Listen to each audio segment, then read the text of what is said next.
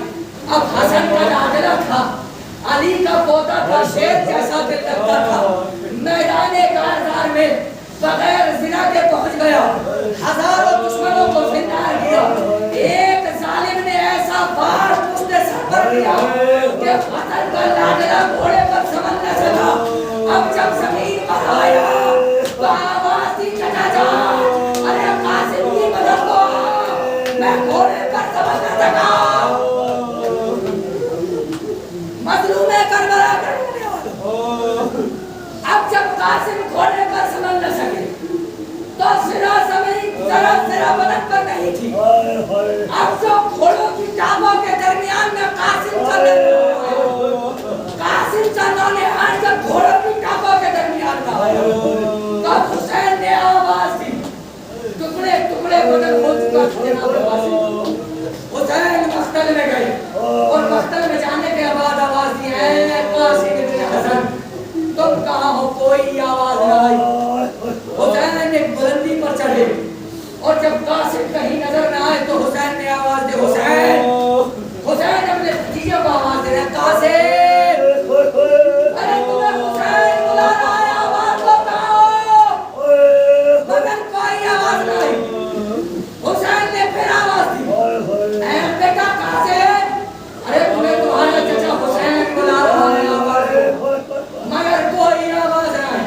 جب حسین نے محسوس کیا کہ قاسم کا کہیں پتہ نہیں چلا تو اب حسین نے آواز دی, قاسم, ارے امام وقت بلا رہا ہے. اب جو امام وقت بلا رہا, قاسم کے ٹکڑے بدن کی ہوا میں اچھلنے لگے. السلام علیکم یا ابا عبداللہ, السلام علیکم یا رسول اللہ. اے امام امام, ارے موت نے مجبور کر دیا ورنہ آپ کی نصرت کے لیے, ارے آپ کا بھتیجا آپ کی گئی.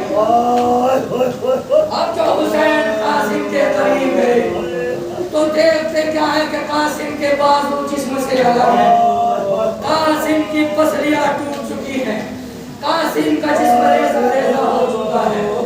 قاسم کے جسم کو چننے کے لیے حسین نے ایک چادر بچھائی اور اس چادر کے اندر قاسم کے جسم کے ٹکڑے اور رحمت تمام ہے. قاسم کے جسم کے ٹکڑے رکھے. جب قاسم کے جسم کے ٹکڑے لے کے حسین خیمے کی طرف آئے تو ان نے فرما سے رہا نہ گیا. ارے فرمایا, بیٹا, ارے تیرے پاپا کے جگر کے ٹکڑے ہو گئے, تیرے تو جسم کے ٹکڑے ہو گئے. اے قاسم, ارے تو نے اپنی ماں کو رسوائی سے بچایا. اپنے پاپا سے کہنا کہ ماں نے جس کام کو کیا تھا میں اس کام کو پورا کر کے آیا ہوں. اپنی جان